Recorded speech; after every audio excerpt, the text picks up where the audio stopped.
To today's webinar on mobile app coupons. I'm your moderator this afternoon. My name is Frank Beard. I'm Rovertown's head of marketing. I also happen to be based out of Des Moines, Iowa. So we're going to take a deep dive into Rovertown's recent report on mobile app coupons, essentially examining what works, what doesn't work, and perhaps most interestingly, two strategies we found that best-in-class retailers are using to drive a lot of success with mobile app coupons.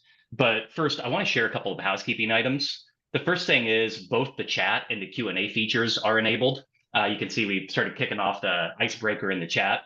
If you have any questions, though, feel free to just drop those in the Q&A. We may take some of those as they come, depending on what's asked. But if not, we'll save them for the end. We want to save about 5 minutes for questions and answers. That said, let's go ahead and get started. I'm joined today by two of my colleagues, Bill Buston and Tyler Cameron.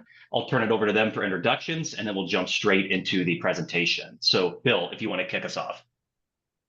Hey all, I'm Bill Buston, Head of Customer Success here in upstate New York. Been with the company about a year and a half, almost 2 years. And I am Tyler Cameron, Head of Strategy and Analytics. And Nashville, Tennessee is where I'm from, born and raised, one of the rare unicorns here. Been with Rovertown 6.5 months, so I'm the new guy. All right, let me go ahead and share my screen and we'll jump right to the presentation.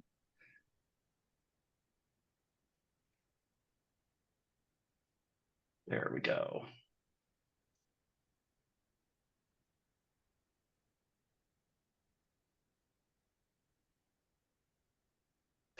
I don't know why that is loading slow. Let me switch to, oh, there, it just went, my bad. All right, let's try this one more time. Here we go. All right, Tyler, if you want to kick us off. Sure. So we're going to be talking about coupons today and couponing, as Frank said. And to start us off, we like to talk about every app needing a purpose. And this is a concept we've talked a lot about internally at Rovertown. And in fact, our next webinar is about this. But every app does need a purpose in my mind. You know, what is the reason for the app? Next slide.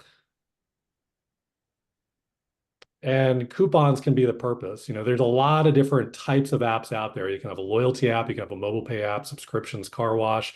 But if you're lacking one of those features or you don't need that to be your main feature, there's no reason coupons couldn't be the main one. And there are a lot of successful apps out there in the world, specifically around couponing and discounting.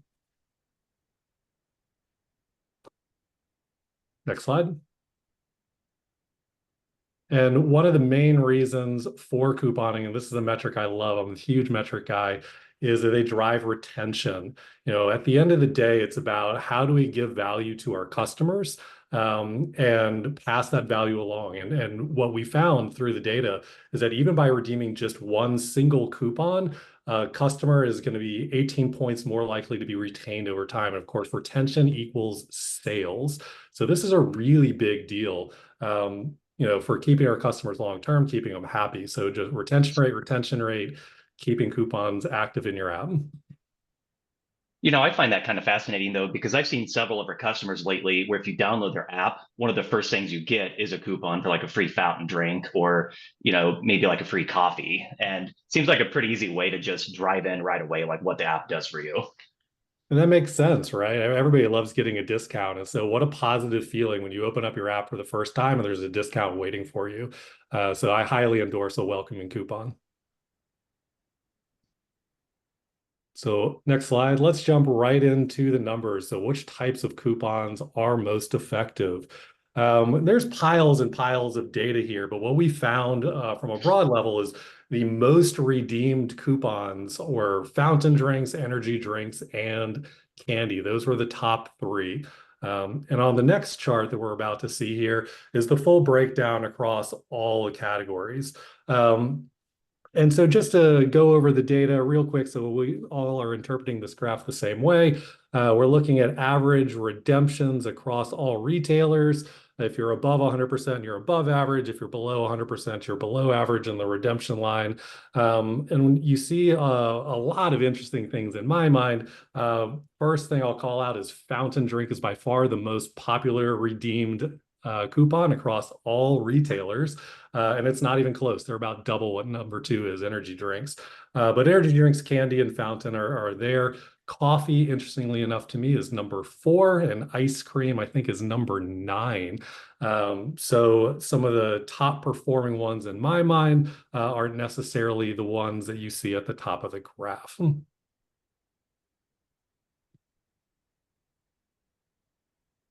The next chart here is most effective coupons, and this is similar to what we just looked at, but this is at a per coupon basis. The last one was all coupons combined. This one is each individual coupon, what works the best, and there are clear winners. Ice cream is number 1, followed by fountain drink, followed by coffee. If you remember on that previous graph, I called out coffee. Coffee was number 4. Here it jumps up to number 3. And so what we're looking at here is these are the most effective offers. And the first thing that I would call out about that is that coffee and fountain drink especially are really broadly appealing. A lot of people drink fountain drinks. A lot of people drink coffee drinks. If you think about your transaction frequency inside your own retail stores, they're some of the highest purchased items in the entire store. So it makes sense that they are one of the most effective coupons that you see in here. Conversely, energy shots are really low transactions. They might have a big dollar ring coming through your register, but we don't sell a lot of them in general unless we got a crazy promotion going on. And so as a result, they're one of the least effective ones. They're very specific to just a few niche people. They usually generally cost a lot, and we just generally don't see that that type of coupon works.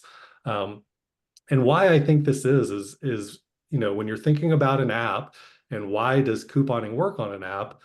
These are about bringing customers into a store. When they're looking at these discounts in their app, they're not necessarily on your location. They could be at their home. They could be driving, hopefully in the passenger seat, not behind the wheel. But they could be outside of wherever your store is located. And so what you want to have, in my mind, would be really strong, compelling offers that mean something to a lot of people for the best chance of bringing them back to your store. Next slide. Yeah, that's kind of interesting seeing an ice cream standing out, though. I mean, what that says to me is if you're a retailer that has a strong private label offering, or perhaps some product that your brand is really, really associated with, I mean, that's exactly the kind of stuff that presents a huge opportunity for coupons. Sure, and great call out on the private label. If you look at coffee, fountain drink, and ice cream, those are, or ice cream in this specific example is from one retailer who has that as private label. So coffee, fountain drink, and ice cream on this chart are representative of private label products, which I find fascinating. Let's go to the next slide and talk about our tactics for success. When we dug into the data, we really found 2 tactics that worked best. I'll wait for the slides to catch there. There we go. So 2 tactics that worked best. And those are surprise and delight and reduced price point. I think if you go to the graph, Frank. So I apologize for the very consultancy looking chart here. I know these can be tough to interpret, but basically what we're looking at here is on the y-axis, which is the one that going up and down, you have the percentage of users who have redeemed a coupon. In this case, I believe the top dot is around 70%-ish. And then on the x-axis going left to right, you have the number of coupons being redeemed by an app user on average. And I believe that goes all the way out to 50. And so the higher or the farther up and farther to the right you are, the better. And so what we see in this graph, and I'm excited because I love data, is that you have really 2 clear strategies that work best in terms of these metrics. And they're reduced price point and surprise and delight. Reduced price point are the blue dots. Surprise and delight are the green dots. And I guess let me explain those. A reduced price point is just simply they were offering fountain drinks or coffee at a reduced price point, like 99 cents. And they were running it all the time. The fountain drinks were always in their apps, always available for the customers as they were coming in. Surprise and delight is, as it sounds, it's a constantly revolving list of coupons, but again, critically, they're always present. they're not being posted and then taken down. And so there's always some coupons available in the app, but they're over a broad range of things. They're not always just reduced price point. They're generally vendor funded, and are representative items across the entire store. I think to jump in on the surprise and delight, you know, our platform really helps support the execution of these that are successful, as the data shows, because you know, our last webinar was on push notifications and how successful they were. There's no better way to inform someone of a surprise and delight style coupon, no better way than to send a push notification. And for some of our longer term customers, you know, I would also mention our National Days of calendar that we got out earlier this year. It's another really clear way to associate. You know, I think coming up is National Sour Candy Day, so we could easily surprise and delight a customer with a sour item via a push notification on a national day. So there's really a lot of different ways to easily build mini campaigns to drive active user rates in the app. The other point I'll make here is that the strategy that's not listed is free. It doesn't mean it's a bad strategy, but in terms of these metrics, percentage of users redeeming coupons and average coupons redeemed, free sees really big spikes on single days, but then generally the coupons go, or there's a lull in between coupon usage. And so we see really high usage in free programs, but not necessarily consistent coupon usage. And so that might work to achieve the business goals of that or of those particular retailers who have that strategy. But based on these metrics, the two strategies that work best are surprise and delight and reduced price points. Well, let's go. Free is also, you know, a beneficial tactic for a launch campaign or a re-enrollment campaign. Say we launched last fall, now in the summer, let's, you know, campaign a lot around the app. And obviously, like Tyler said, more people want free stuff. So use it intelligently. Something that I find really interesting about this price point, and I know this kind of leads into what we're going to talk about next, but if you look at what's going on in the quick service restaurant industry right now, I mean, people are basically finding out if you're price sensitive, if you're looking for that everyday value, you know, in a good deal, you basically are realizing that you have to download the app for your favorite QSR because that's where the good deals are. And it's interesting because that's very much in line with tactic number 2. Absolutely. Let's move on to the case study. And I think what Frank was talking about here, specifically as it applies to the case study we reviewed, McDonald's. You know, McDonald's, as we all know, has a very successful app that's been downloaded hundreds of millions of times. If you look at it in the App Store, it's rated 4.7, 4.8. Customers love it. But there's been some controversy around it. The dollar menu, which everybody loved for years and years and years, has moved into the app. And so customers, to Frank's point, who want to have those discounts need to now download the app and start using that inside the stores. So it's not that the discounts have disappeared at McDonald's, it's that it's all migrated digitally, which struck people, I think, maybe by surprise a little bit. They were used to just walking into a store, getting their discounts, and then walking out. And so the question is, why did McDonald's do that? Why did they chase after discounts in an app when it was just as easy to leave, or probably easier to leave the discounts on the dollar menu? And they did it for a number of reasons. I think we go to the next slide. The very first thing that I would say, the reason they did it was for increased engagement. This gives you a way to reach out and talk to your customers.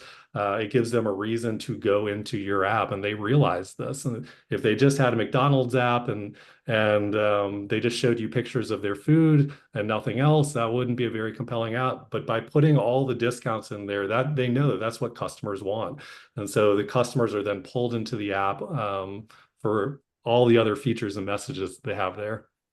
Next slide.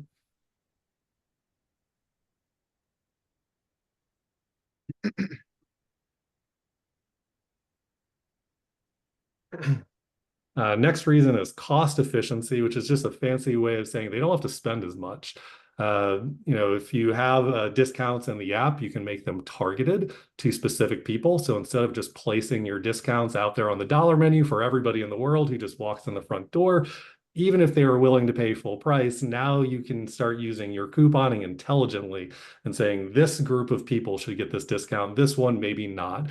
And so you can end up saving yourself money long term by doing discounting through a digital format, and targeting people where the money is best spent. Next slide. Enhanced loyalty. So you can integrate these discounts with loyalty platforms. But most importantly, these discounts incentivize repeat purchases. The McDonald's knows that you're going to come back to the app repeatedly to get your $1 off, breakfast sandwiches or your free fries. And so they moved the discounts into the app to ensure that they have the retention rate. One of the very first slides we showed in this presentation was that retention rate increases by 18 points just by redeeming a single coupon. And I'm sure they found a similar statistic. So you can definitely drive enhanced loyalty and retention rate by having all these discounts. And another advantage when you talk about loyalty and the app and discounts, I mean, a lot of loyalty programs may be running legacy physical cards. They may be, almost all will allow an alt ID entry at the PIN pad to receive discounts and offers. In the app, it's obviously an app exclusive feature and function. So again, to Tyler's point, you're limiting and driving people to your digital store as well.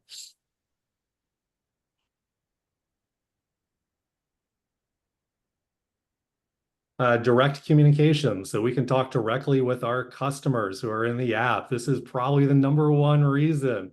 If they just walk through the door and we say hi, that is great for when they are in the store. But once they leave, we can't talk to them anymore. And so being able to talk to your customers wherever they are is the number one benefit in my mind. And convenience. They give the ability for mobile pay and for looking up loyalty points and a host of other features. And so it is easier to shop at McDonald's with the app. It is an improved shopping experience. And as we all know, if you have improved something and you've made it a better experience, again, this likely drives higher retention rate, which leads to higher sales.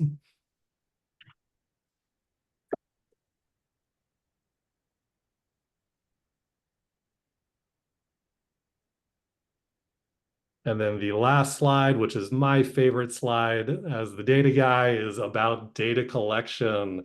Now that we have people digitally in the app, we can see what they're looking at, what they're purchasing perhaps, and what types of coupons they're redeeming. And so learning about our customers and making better decisions to keep them interested in what we're doing in our stores. So data collection, my favorite slide in this presentation.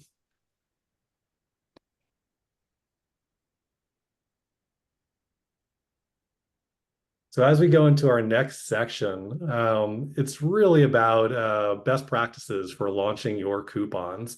And it's not just enough to put a coupon in the app. If you just place a coupon in the home screen, customers may find it or they may not. And so to make a couponing strategy successful, you need to do a number of things. And next slide, Frank, the very first thing to do is to have a marketing plan. We need to tell people that we're doing coupons, especially if we're introducing them for the first time. We need to tell people that we're doing something. Sending out a push notification saying that you have coupons available, having posts on social media saying that you save more in the app, doing takeover specials, all great examples of communicating that we're doing something different and now you can save money in the app. And so if you're going to explore doing a couponing program, or if you already have a couponing program, making sure that you have a routine cadence of telling customers when discounts are available is key. Yep. I would say that's a two-way street as well, Tyler, because you really need your associates engaged, not only on the procedural, operational at the register, scan product, scan mobile app, coupon barcode, but they should be excited about knowing what products are available for discount. They should be able to talk to their customers who are their energy regulars, who are their fountain regulars. So to really get as much lead time on customer comms and also internally, getting your team ready and excited. You know, you've all gone through the hard work of securing funding, getting imaging, getting UPCs from your price book team. Don't let the hard work go to waste, and get everyone internally involved and ready to cheerlead as well. Great points. And that kind of leads into the next slide about setting customer expectations. And, assuming that we've got a marketing plan, we've told customers that we're doing these coupons, that there are discounts available.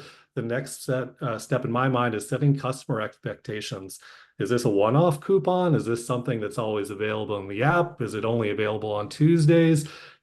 Tell a customer. It's okay to tell a customer when the discounts are going to be available. And in fact, customers will likely plan their weeks around when the discounts are going to be there. And so if you're always doing, Tuesday discounts, they'll incorporate into their week. Man, I got to stop there on a Tuesday. Or if they know, hey, 99-cent coffee is always available, I can shop whenever I want. Whatever strategy or tactic you've taken up, it's just important to really set those expectations so customers know when to see these discounts. The next slide around employee training, this ties into what Bill was just mentioning, getting your team up to speed on what the discounts are, specifically which discounts are available in the app, but also how to do a discount. They need to be able to ring up the transaction in a way that's a good customer experience.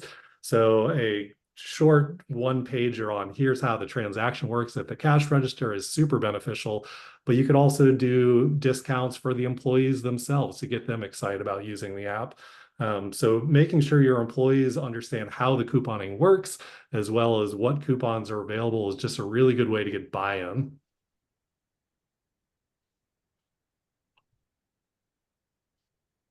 And of course, we could always talk about marketing forever, but we'll move to vendor funding, which is what I consider a relative of the marketing plan. Somebody's got to pay for all this stuff, right? And there's a lot of different types of vendor funding. The very first bucket is national account funding. There are some retailers likely on this call that could qualify for this, but generally you have to be on the larger scale. Smaller retailers might not have access to this type of funding. The next bucket of funding would be your general retail account funds. This would be your normal type contract funds that you have for your annual contracts, for your promotions, general placement fees, this type of stuff. And this is generally where we see retailers leveraging the funding bucket. But then there's the third bucket of funding called marketing initiative funds on the next slide. And this is usually where I see retailers missing. Most national brands have some type of marketing funds bucket separate from contracts, and they'll have national campaigns for contests or events or promotions, etc., available for retailers to participate in. And so talking to your everyday rep about, hey, what type of national marketing are you guys doing? And is there a way that I can participate in that? Might unlock some new funds for you to do more of these types of discounts that we love. And then the very best kind of funding on the last slide is don't be afraid to fund your own promotions. As we saw in some of the previous graphs, the best coupons were the private label ones, the ice creams, the coffees, the fountains.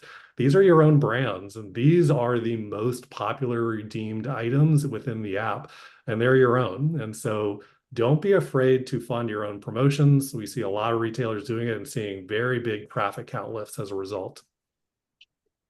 And Tyler and I are former retailers, right? I mean, it's the ability you have to limit the number of coupon units available, the day parting, the days of the week. You really can create a budget down to the last penny using the Rovertown platform and really control your costs.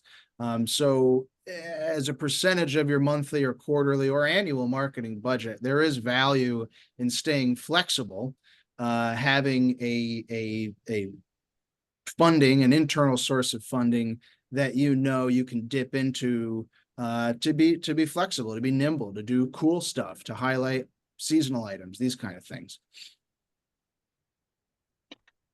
So with that said, that brings us to the end of today's webinar.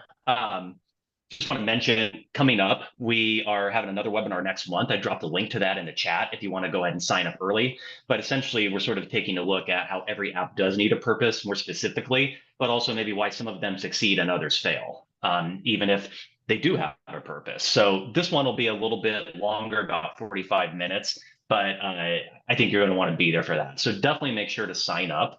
And with that said, let's just jump into a couple of questions here real quick.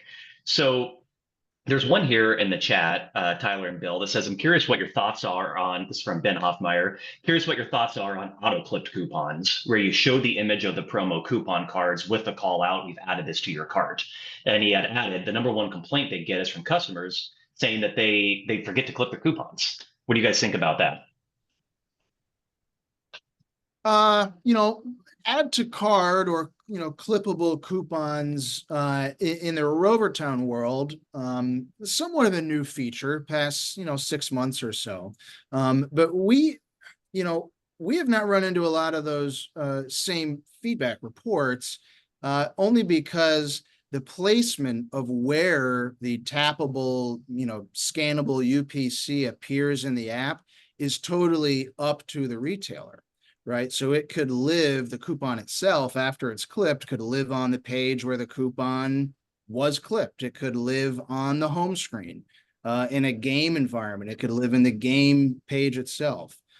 So we really kind of allow our retailers to, try to mitigate any confusion as to, hey, did I tap this to add? Did I clip this? That would be my response on that. Yeah.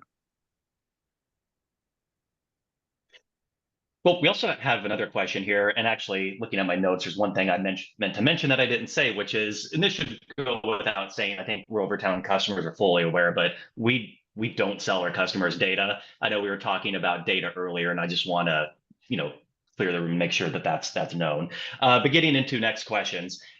There's a good question here that says, is redemption a function of the number of coupons available in each category?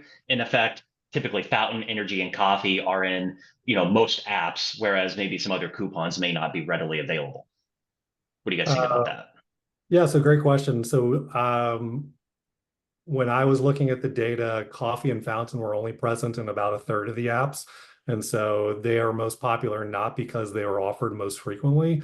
I think they are most popular because they're the most broadly appealing. The second set of charts in the previous slides about most effective, that's on a per coupon basis. And so on a per coupon basis, coffee and fountain drink and ice cream are the most effective coupons. And I would also add, and I did put the link in the chat, definitely download a report and look through it if you haven't done so already. Both of those charts are in there. So you can definitely compare back and forth and see maybe what the differences were on a per coupon basis versus just totals in the aggregate. And I think we have time for one more question before we jump into the customer workshop. And again, quick reminder, anyone who wasn't here last time, that is a separate link. So you'll want to go in through the separate link you received after registering. But there's a question here that says, not so much a question, but more of a statement. It says, we do digital QR tags to put on items with digital coupons to remind guests about digital offers. Bill or Tyler, do either of you have thoughts about those? I think it's a great idea, and our platform supports it, and I think more people should do it, right? I mean, we can create deep linked QR codes, our customers can, at any point. And I really, in the spirit of what Tyler said about marketing these offers and making sure they're not hidden in the app, there is an express benefit to linking the physical in-store experience to scan a QR code for a Red Bull coupon as you're standing at the Red Bull door. That will, especially if the app is already downloaded, link you right to the page where your coupon is 2 taps away. So I would support that wholly, and I think more people should do it. And there was one final question here that came up in the chat that I thought was interesting. We'll finish this before we end out, but it said, can you please explain the difference between most redeemed coupons and most effective coupons? One thing I can just add, because this has come up before, we were looking at two things. One is which ones have the highest number of redemption in the aggregate, which to a certain degree could be a function of how many retailers offer them. The other was essentially which ones are redeemed the most on a per coupon basis. And Tyler, I know you can add more on this, but that's why it was interesting to see ice cream show up, because we had one retailer who was so successful in using private label ice cream coupons that those are just redeemed. I mean, they're incredibly effective on a per coupon basis. But I'll let you finish that out, Tyler, and then we'll conclude our webinar. Yeah, the aggregate, the first one, the total of most redeemed, that's just aggregate of what everybody's had in the app, and that's without data, right? So they're taking whatever offers are available and posting them. I think the more meaningful one to me is the most effective one, because that's on a per coupon basis. And so that is on average, these coupons work far better than others, referring to coffee, fountain, and ice cream. All right. Well, I think that concludes our webinar today. So I want to thank everyone for attending. Just a heads up, you will get an email a day later that contains a link to the link for on-demand viewing. So keep an eye out for that. But again, if there's any questions we did not answer, feel free to email any one of us. And with that said, we're going to jump into the customer workshop and we'll continue on there. So thanks again, everyone, and have a good rest of your day. See y'all. Thank you.